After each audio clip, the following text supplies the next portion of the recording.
Hey there, you awesome people. I hope your day has been nothing short of fantastic.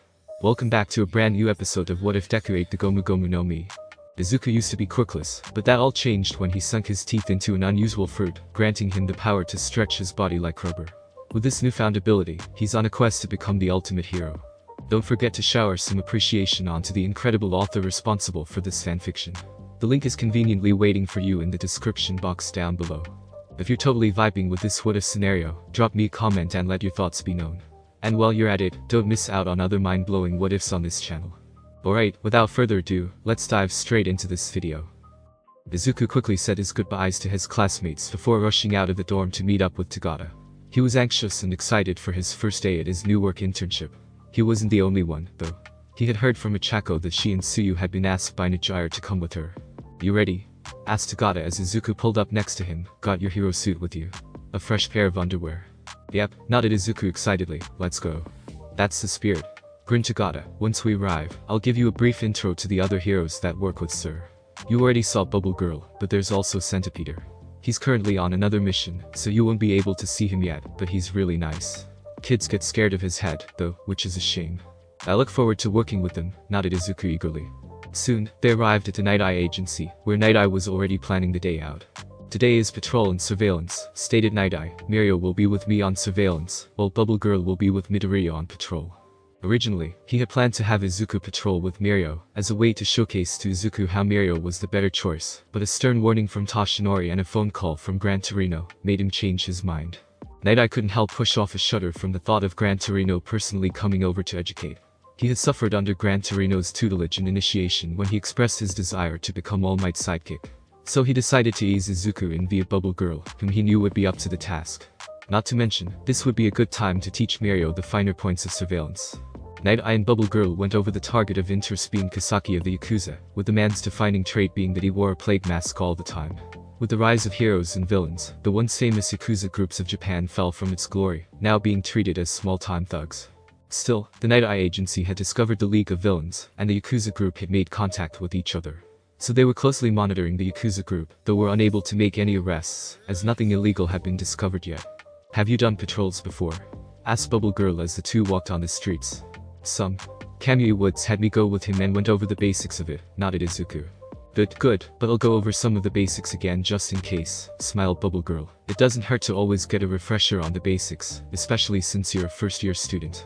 I'll also be going over some secret codes that I use to communicate with others sometimes. Izuku obediently listened, taking some notes at the same time just in case. He had to admit, Bubble Girl's attitude was as per her name, a bubbly woman. Though he did question her choice of uniform, considering her navel up to the underside of her breast were completely bare of any clothes or protection, he chose not to voice that out. Both began to discuss each other's hero names, as well as the others and the inspiration behind them. Just as the two of them passed by an alleyway, Izuku felt someone small run right into his legs. Quickly looking down, he saw a small frail girl with white hair with a horn on the right side of her head. Are you alright? Asked Izuku quickly as he knelt down to help her up. He noticed she suddenly flinched when his hand came close to her. Seeing that, Izuku took note of that before trying to help the girl on her feet, noticing she started to tremble. You can't do that now, voiced someone from the alleyway. You can't go around causing trouble for heroes now. Soon, Izuku saw none other than the person of interest the Nighteye agency had been observing, Chisaki of the Shai Hasekai, 8 Precepts of Death, walking out of the shadows. Izuku's face began to slightly distort at the sight of him, before he quickly tried to scold them. Bubble Girl's lecture about basic surveillance tips had helped, as they couldn't let him know that they were investigating him. I apologize on behalf of my daughter, Eri. She can be a handful sometimes, apologized Chisaki. Come now Eri, we can't bother the heroes while they're working. No, we should be the ones apologizing, smiled Bubble Girl as she quickly stepped in front of Izuku, blocking Chisaki's view of him.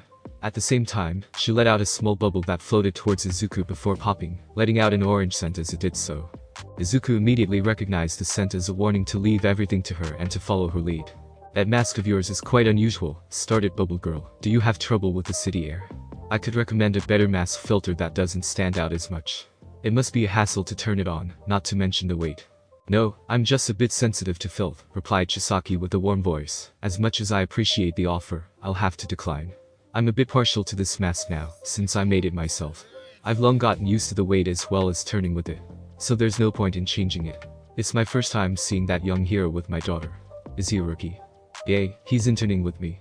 It's a new school program for the hero course for teachers to help new hero students to adapt to what's expected to be done, lied Bubble Girl smoothly, intentionally using this to avoid bringing up the agency she worked for, hoping Chisaki would just assume she was a teacher. I see, Chisaki, I haven't heard of a program like that. What school is doing that program, and what agency is enrolled in it? It just started yesterday, but I'm afraid we can't linger. Come on, we need to keep moving, ordered Bubble Girl, need to get the patrol done before noon. And also get this information to Nighteye ASAP, thought Bubble Girl. They had no idea that Chisaki had a daughter. Izuku nodded and was about to leave when he felt Eri clutch onto his shirt tightly. Please, don't go, whispered Eri, causing Izuku to realize Eri had been running away from Chisaki. What do I do? Thought Izuku. It was against his nature to let this girl go as she was terrified of Chisaki, whom he was sure was responsible for this. Your daughter doesn't seem to want to let go, said Izuku cautiously, she seems to be scared. Ah, that's probably because I scolded her earlier, sighed Chisaki. Kids at her age tend to be more rambunctious and disobedient. Izuku knew that was a lie just based on Eri's shivering in her voice, but as he was about to call him out on it and point to the bandages, an apple scent wafted over him and Eri. While Eri was distracted by the scent, Izuku realized it was from Bubble Girl. The scent was a code to tell him to drop his line of questioning and retreat. Let's get this girl back to her father now, said Bubble Girl gently, turning her face towards Izuku, though not letting Chisaki fully out of her sight. She sure as hell didn't trust Chisaki not to do anything if she let him off her sights. We'll get her back later, mouthed Bubble Girl, making sure Chisaki couldn't see her mouth. Right now, it's imperative we leave and get this information back to Nighteye. Seeing this, Izuku could only hold back, but not before giving Eri some hope. Izuku gently placed his hat onto Eri, causing her to look up at him. Don't worry, we'll be back, whispered Izuku, I promise. Seeing Izuku's warm smiling face that promised that he would uphold his word, Eri nodded before returning his hat back, and hesitantly trotted back to Chisaki's side. Again, apologies for interrupting your patrol, heroes, said Chisaki as he waved goodbye. Don't let us hold you up. We can see ourselves home. With that, the two faded into the shadows of the alleyway. Come. We need to report this to Nighteye ASAP, said Bubble Girl, quickly pulling Izuku up. He'll want to know everything that happened today. Izuku couldn't help glance at the alleyway one last time. It hurt him to leave Eri like that, but he remembered All Might's words. That he couldn't save everyone. But it won't stop me from trying anyways, thought Izuku as he swore he would come back to save Eri. Kansai region is such a market. Man, these punks and hoodlums keep getting into so many fights these days. It makes me hungry, proclaimed a very large and round man wearing a yellow jacket, hero named Fat Gum, as he chowed down on a large plate of takoyaki. Following behind him were Tamaki, Ichiro, and Katsuki. Anyways, the hero agencies here have been needing some fighting types, so you two are perfect. Grinned Fat Gum as he gave his two new work study students a thumbs up. I'm looking forward to working with you, grinned Ichiro, slamming his fists together while Katsuki merely scoffed, looking for a fight. Fourth kind wasn't taking work study students, so I'm grateful for taking me up. So is Bakugo. Tamaki could only grumble in complaint as Ichiro had cornered him in the dorms, straight up pleading with him to introduce him to his mentor. Katsuki had caught wind of that, and demanded straight up that he be allowed to come too. He had no desire to be left behind in the dust, while Izuku was already out on his work study. It grew when he heard Ochako and Tsuyu had been taken by Nighteye. Tamaki, you need to do something about that weak mind of yours, otherwise it's a great waste of your talent. Laughed Fat Gum, his words stabbing Tamaki in the heart. This is power harassment. He scouted me with the sole purpose of tormenting me. I want to go home. Mumbled Tamaki as he put his hoodie over his face even further. Quit your mumbling, you're worse than Deku. Roared Katsuki, causing Tamaki to flinch further. God damn it, I didn't think there would be anyone worse than him, even if the old hag managed to get him to reduce it. Tamaki, show your pride as the senior, otherwise you really will be trampled by others, laughed Fat Gum. It's a fight. Somebody help. Fat Gum and the others quickly turned around to see 5 men in suits fleeing from the scene. Fat Gum immediately jumped in their way, using his quirk to block the men's way, while trapping them within his fat. One of them immediately activated his quirk, thinning himself like Edge Shot, only to be captured by Tamaki via octopus tentacles. The man struggled, only to be knocked unconscious via explosions to the face from Katsuki. Damn, I didn't even get to do anything, complained Ichiro while the crowds cheered for the 3. Fat Gum scanned the area, enjoying the fact his sidekicks were being cheered for when he saw the gleam of a gun in the crowd. Get down, shouted Fat Gum as he tried to block the shot, but he reacted too late. Tamaki was hit in the arm, causing him to wince as Ichiro quickly turned around. Aniki, run away, shouted the shooter as he fired again, only for the bullet to bounce off Ichiro as he hardened his skin. Seeing this, the shooter began to run away while Ichiro quickly chased after him. Red Riot, don't go running into things, warned Fat Gum. If you're not careful, it might come back to bite you. Sun Eater, if you're unhurt, then I'll leave this place to you. Other heroes will soon arrive at this location. Bakugo, assist Suneater. I'm not hurt, but my quirk won't activate, said Suneater, slightly panicking. While Fat Gum looked back in shock, he didn't notice Katsuki already chazzing after Ijiro. Stop chazzing after me already, complained the shooter as Ijiro chazzed after him while lecturing him about abandoning his friends. Soon, the shooter ended up taking a turn into a dead end, cornering himself. Desperate, the shooter turned around, with blades extending out his arms as he tried to slash Ijiro's throat, only for it to effortlessly slide off his hardened skin, as Ijiro countered with the right hook. At this point, the shooter began to cry and complain about how unfair and weak his quirk was, and that he should be complimented for having the courage to shoot someone in the first place. Ijiro wasn't exactly sure how to react to this, and so opted to help lift the man up, so he could properly take him back to the police. If I stick with my brothers, then I'll be granted power, said the shooter, as vial suddenly dropped into his hands through his sleeves before injecting it into himself. The shooter began to scream in agony as Ijiro tried to figure out what was wrong. Suddenly, his instincts blared at him, causing him to quickly harden his skin just in time as blades shot out all over his body, pushing Ijiro back. With a maniacal grin, the shooter looked at Ijiro as he walked forward, his blades carving out chunks of the buildings that had been stabbed. Got cocky, didn't you, Brad? Taunted the shooter, acting all self-important at playing justice. My boss already said the age of heroes will crumble, and the age of those like us will rise. I'm feeling pretty good right now, so I think I will save my brothers. He suddenly paused when he heard something creaking before deciding to ignore it, firing a few blades at Ijiro at a whim. He was banking on the fact that there were some civilians still in the area that Ijiro would take the hits. Just before his blades reached Ijiro backhanded the few blades coming for his face, while ignoring the ones aimed at his body. To the shooter's shock, the blades completely shattered upon impact. The shooter winced in pain as he felt his blades shatter. It was then that he noticed that Ijiro was looking rather monstrous. Red Riot Unbreakable. Ijiro had gone under intensive training back at the camp. Not only did he tank Ijiro's hits, but he acted as a punching bag for Itsuku and Izuku using one for all, and tanked through all of Tageru's slashes.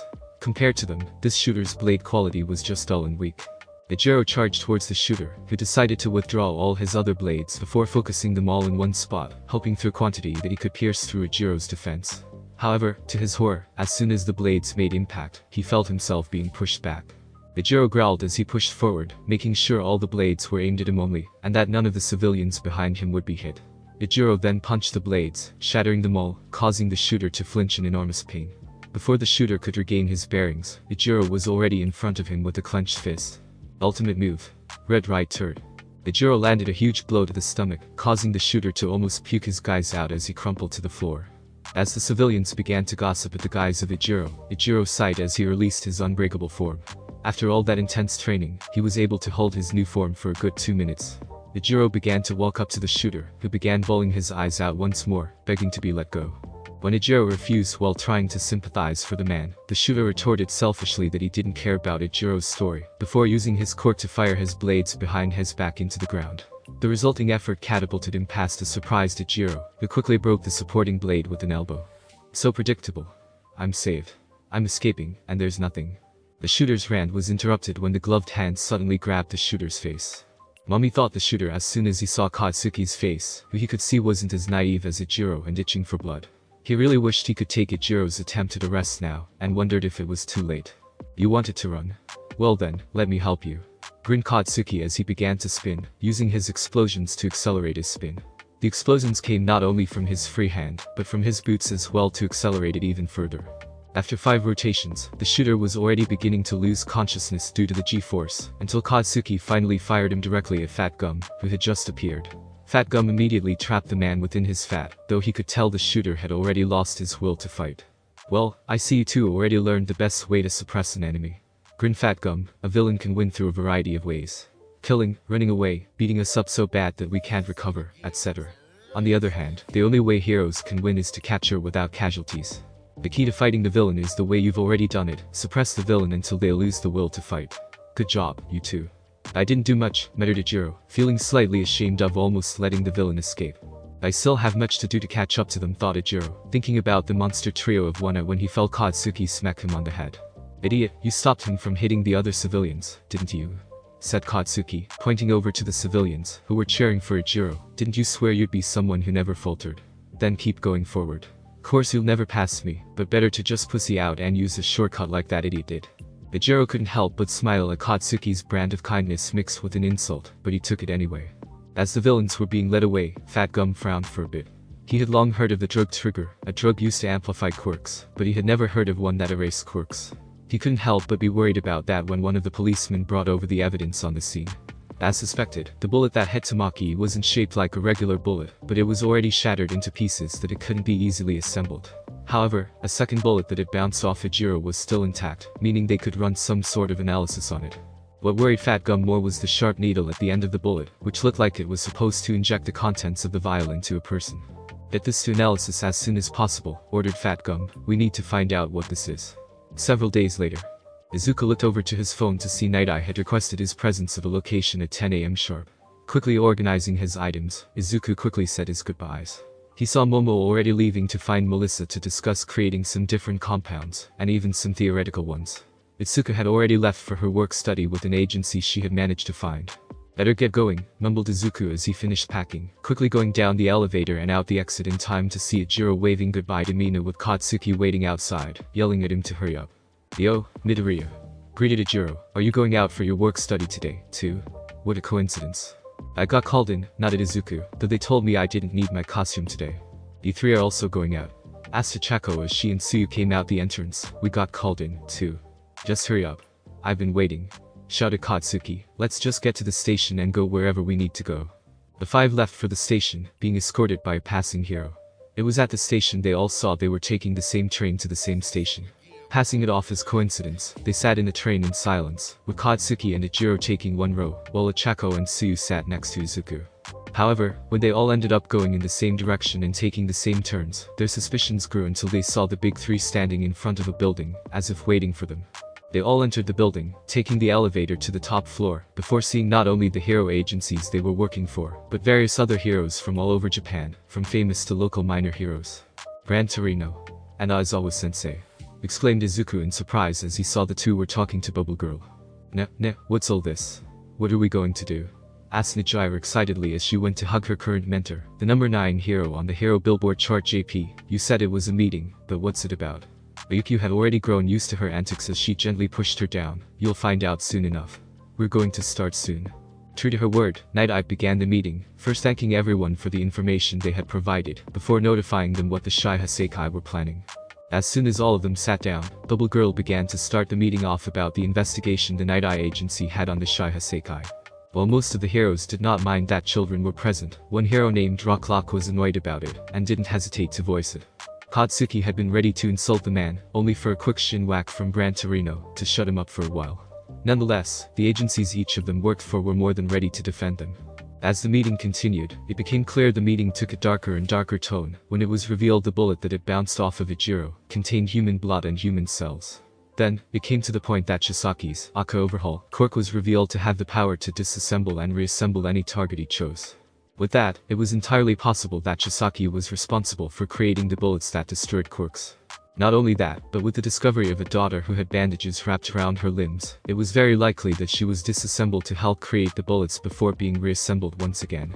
The thought of that disgruntled and horrified all the heroes present before reinforcing their desire to take down the Shai Hassaikai. Izuku himself was devastated and disgusted at himself at how he had let a girl go back to that torture with a smile. He swore that he would rescue her as soon as they found her location. TCH, wouldn't this have been resolved already if the brat had just taken the child? Scoffed Rocklock, giving Izuku a look of disdain. "Looks like all that attention has been getting to you is the real world, buddy. Getting first place in the UA Sports Festival doesn't mean shit here. I take full responsibility for that incident," said Bubble Girl sharply before Nighteye could claim responsibility for Izuku's actions, slamming her hand onto the table. "I was the one who made the decision to fall back. If you want to blame anyone, then blame me, not Deku.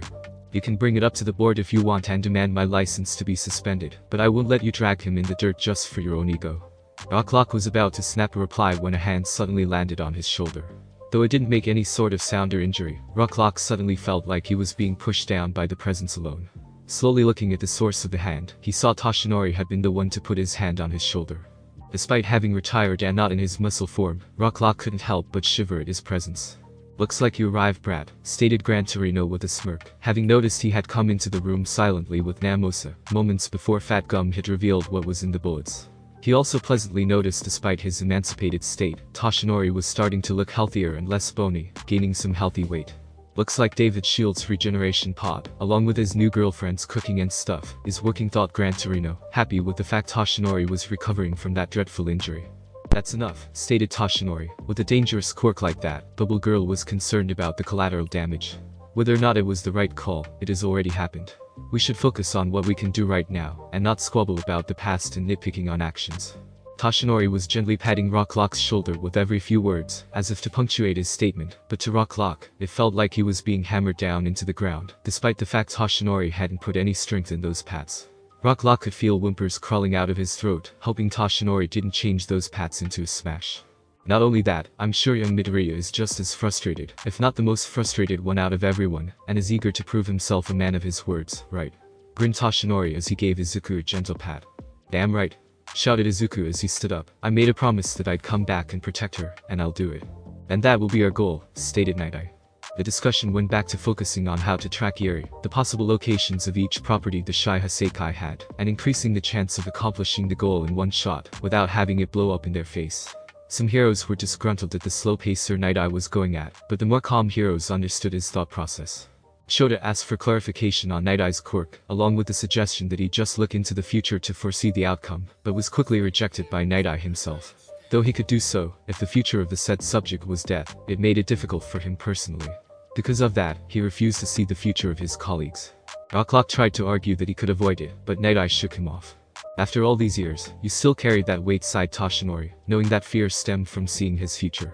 There's no choice, sighed Ryukyu, we'll go with the plan. There's a girl in trouble that needs to be rescued. The mission is to locate and secure the girl into our protection, with the most accurate information as soon as possible, concluded Nighteye. I'm counting on all your help. Minutes later, Izuku was sitting at a table with the other UA students, but his eyes were still haunted by the fact he had left Eri in the hands of Chisaki. Tsuyu and Ichako sat next to him, trying to cheer him up, but to no avail after Izuku told them in greater detail what had happened. May I speak to Midoriya alone? Asked Toshinori as he suddenly appeared behind Izuku. Without really waiting, Toshinori gently guided Izuku away from everyone. Are you alright? Asked Toshinori. Do you want to talk about it? I failed you, said Izuku with a low voice. I let a villain get away. What's worse, is that I let a girl slip through my grip when I had her in my arms. I let her go with him only to be tortured. Even though I promised I'd save her, I should have done so on the spot. Maybe Nighteye was right. Maybe I'm not ready yet, and that Tagata-senpai should have one for all. Whatever Izuku was about to say was interrupted by a head chop from Toshinori, followed by a quick hug. Mistakes are what lets us grow, whispered Toshinori. Even I have made many mistakes before, but it is what we can learn from them that lets us grow into better heroes. But you know what I know. That passing one for all to you was never a mistake. I know you won't let that girl suffer the moment we find her location. I know you will rescue her. As for letting her go, you were in a crowded civilian area with no way of knowing what was going on. Your supervisor told you to follow her lead, and you obeyed instead of going half-cocked like a few rookies I know would have done, and probably exacerbated the situation. As for Tagata, we may not know what he would have done, even with his experience above yours, but I suspect he would have followed Bubble Girl's lead as well. Now stand up tall and move forward. I'm sure that girl has felt something other than despair when you promised her you'd be back. Now is the time to prepare and prove that you're a man of your words. Is that clear? Yes sir, nodded Izuku as he wiped his tears off with his hands. Around the corner stood Nighteye and Gran Torino, leaning against the wall. What do you think? Asked Gran Torino. Think your disciple would have taken the girl right there and then? As much as I want to say yes and that he would be the more suitable inheritor, I know he would have followed Bubble Girl's lead, even if it had just been him and Midoriya, admitted Nighteye. But that doesn't mean I approve of All Might's choice yet. As the days passed, Izuku and the others returned back to school, attending their usual classes, but their mind was stuck on the possible upcoming Yakuza raid. Even Katsuki was rather silent, which slightly freaked out Denki and some of the others. What's wrong? Asked Melissa as she looked up from Izuku's shoulders. The two of them were currently cuddling for their date night, watching an episode about quirk interaction with technology, but Melissa could see Izuku was far too distracted. I'm sorry, it's just something that came up at the agency, apologized Izuku. It's been on my mind. And you can't talk about it, right? Asked Melissa, to which Izuku nodded. Figures, snorted Melissa, but she didn't push it. Instead, she turned off the television before swinging her legs over Izuku, straddling over him. And now? Are you still distracted? Asked Melissa slyly as she hovered over him, her hair draped down as the ends tickled his face. Not as much, admitted Izuku as he gazed into her eyes. Melissa smirked as she lowered her face down towards Izuku, getting closer and closer to Izuku's lips, until Izuku's phone started to vibrate. Izuku's eyes immediately snapped towards it, stretching his hand to the phone before grabbing it. Reeling his arm back, Izuku quickly read through the message before his face turned serious. "I'm sorry, but we'll have to cut this short," apologized Izuku as he gently pushed Melissa back. "It's from Sir Nighteye. I can't tell you what it says, but it's extremely important." Melissa could only good-heartedly sigh before quickly leaning in, giving Izuku a chaste kiss to the lips before getting off. "In that case, I might as well show you what I already made," said Melissa as she waved her hands, creating a hand to appear on her desk. The hand grabbed several objects on the table and tossed them over to Melissa. However, 2 of said items misfired, causing them to spiral in another direction. Melissa almost panicked and created some more limbs to catch the objects, and have them toss them back to her. However, by focusing on catching and tossing the objects, she didn't have time to react and catch the objects flying at her. Luckily, Izuku was already snatching the objects before they hit Melissa. "Whoops, I should work on my hand-eye coordination some more as well as my reaction," blushed Melissa as she dismissed the limbs in a flurry of petals. Izuku looked down at the objects before noticing they were bracelets of varying sizes. He blinked for a good second before remembering one of Melissa's original creations, the full gauntlet. "Did you?" trailed off Izuku, to which Melissa shook her head. "Almost. The materials I used for the original are limited and complicated, even with Momo's help. However, I managed to create these babies. Damn it, I'm being influenced by May," coughed Melissa. "They're about 70% as strong as the original, but I've been experimenting on some new ideas, but I need some more data if I want to improve upon it. If this works, then I can create something that's more durable than the full gauntlets." But practice these. Melissa plucked the bracelets off Izuku's hands before one of each clasped over Izuku's wrists. Without even pausing, Melissa dropped the 2 other bracelets towards the ground, where Melissa had already sprouted hands to catch bracelets before latching them around his ankles. "They function just like the original," explained Melissa with a nod as she tapped a hidden button on one of the bracelets, causing them to suddenly expand and wrap around Izuku's hand and feet. "This'll give you protection, even if you're out of your hero gear, or if your original equipment breaks. You can consider it as a backup, and they're completely waterproof, so you don't have to worry about them getting wet." Izuku thanked Melissa as she explained in more detail about the bracelet's functions. "Leary, I'm coming to rescue you," swore Izuku. Next morning, the other students noticed something serious was going on when Izuku, Katsuki, Ichiro, Achako, and Tsuyu were distracted while eating breakfast. So much that more than once, the said students were merely going through the motions of eating, only to grab nothing but air. Just as they were about to set off, though, Mina held Ichiro back for a little. "What is it?" "I need to get going soon," asked Ichiro. "Something big is happening today, isn't it?" asked Mina directly. Ichiro flinched before replying, "It's classified. I can't tell you until after, otherwise I'll get in a lot of trouble." Mina pouted, wanting to pry in, but understood the consequences, especially with the face Ichiro was making. "Fine then, but tell me more after, alright?" asked Mina. "If they'll let me," nodded Ichiro, "we're going to make sure it's going to be a success. Promise me one thing, alright?" requested Mina as Ichiro nodded in reply. "Don't get hurt too bad, alright? I want you to come back whole. I know I can't ask you to come back unharmed, considering what we're diving into, but I want you to be able to come back here. Back to me," said Mina in her mind, choosing not to voice that last part out. "Don't worry. I'm red right. I'll beat those villains up without getting injured with my unbreakable," grinned Ichiro as he slapped his biceps. As Ichiro turned to leave, Mina swiftly leaned forward, giving Ichiro a peck to the cheek.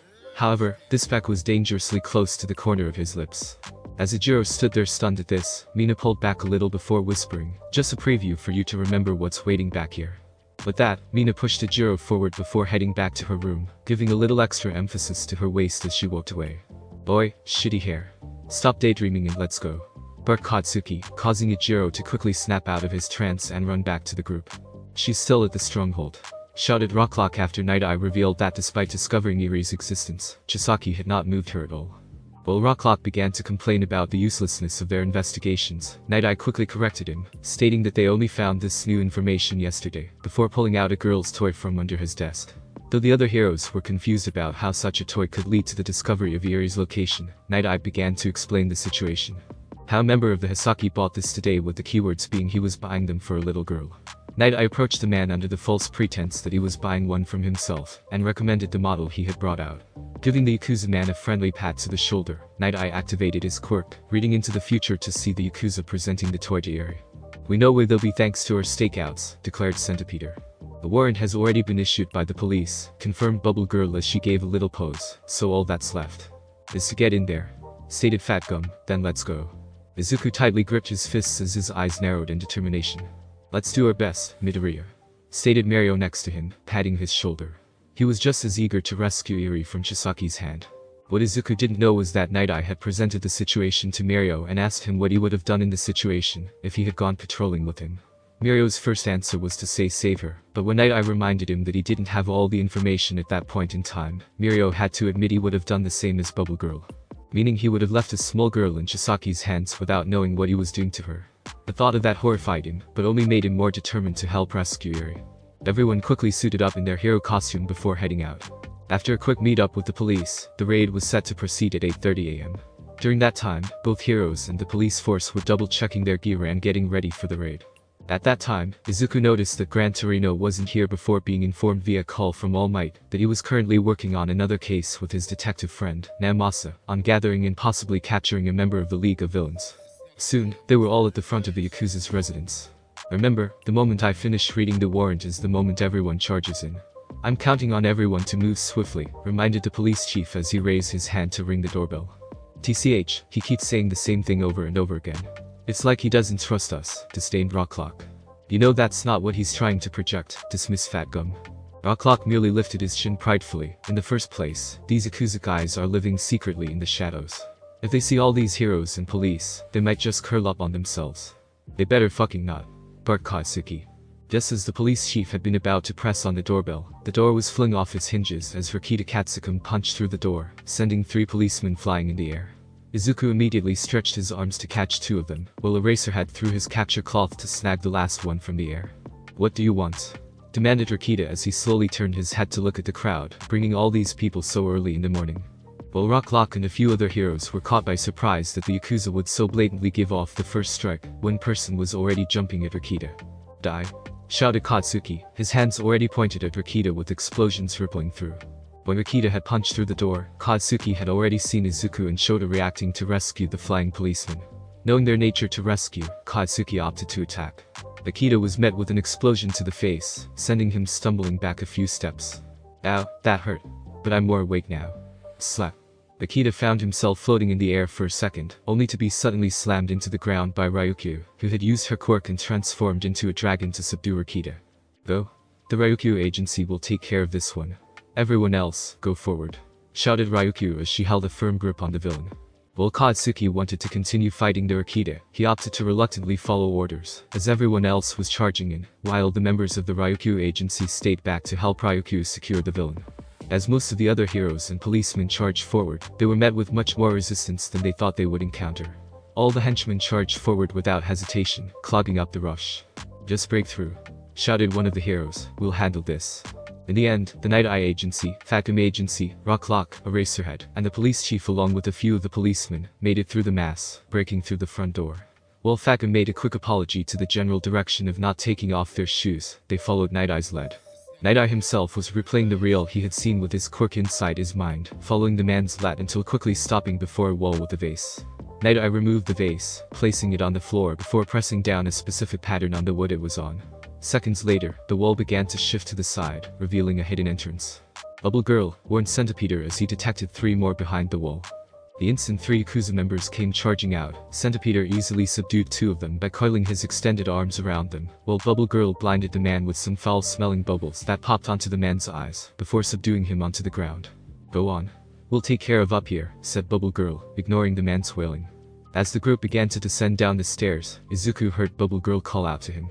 Deku, shouted Bubble Girl, causing Izuku to turn his head towards her. You got it. You'll keep your promise. Izuku nodded in return before rushing to catch up with the others. The group descended down the stairs before quickly making a right just to see a dead end. It's a dead end, said the police chief. Nighteye, are you sure you're not mistaken? Nighteye, what's the meaning of this? Demanded Rocklock.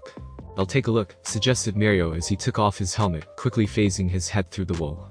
The pathway has been blocked by a wall, said Mirio as he pulled his head back, but it's very thick. That stuff like this is possible if Chisaki can disassemble and reassemble at will, scoffed Rocklock. A cheap trick, growled Fatgum.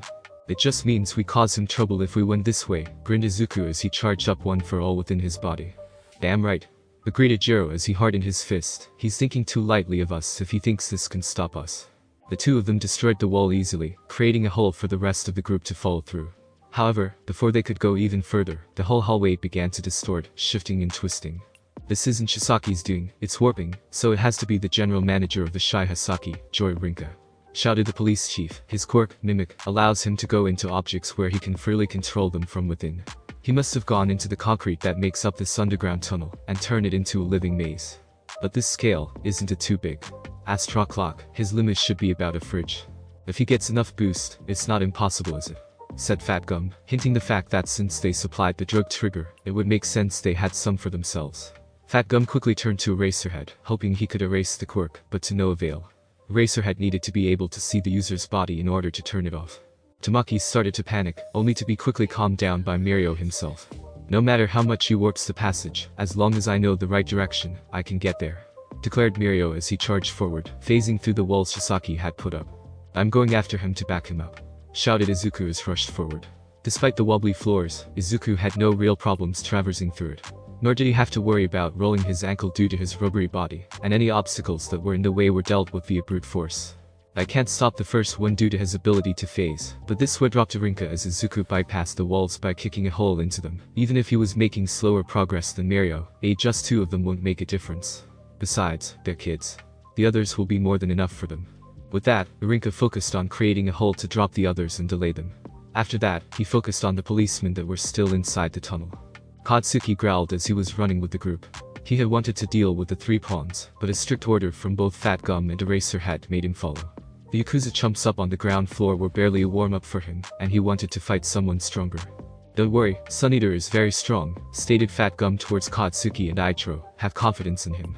Katsuki let Ijiro respond as he focused on the pathway, using his head to map out the labyrinth. They had been running for several minutes and were about to head up some stairs when Rinka suddenly made his move.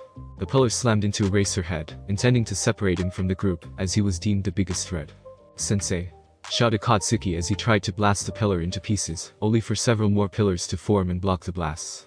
Just as Eraserhead was about to be thrown into a new hole that had been formed, Fat Gum pushed him out of the way, taking the blow before being shoved away from the group. Damn it, cursed Katsuki as the pillars sank back into the wall. It's alright, Fat Gum should be able to handle himself, said Eraserhead as he got up before noticing someone else was missing. Where's Red Right? Katsuki quickly looked next to him to see Ijiro was gone, his mind flashing before realizing that Ijiro had dove in to also save their teacher.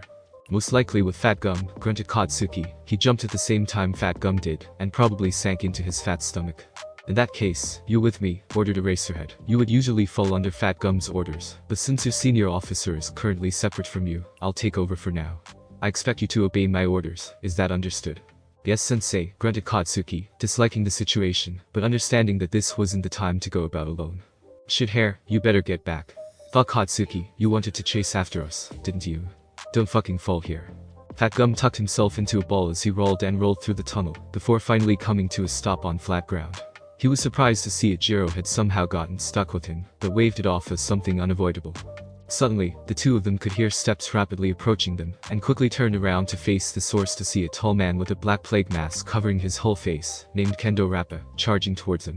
Ijiro immediately assumed his unbreakable form as he saw the fist coming towards his face, crossing his arms to block the attack. What he didn't expect was to be sent flying towards the wall, crashing into it and creating a crater. Fat Gum couldn't react fast enough before being pounded by a barrage of fists from the same man.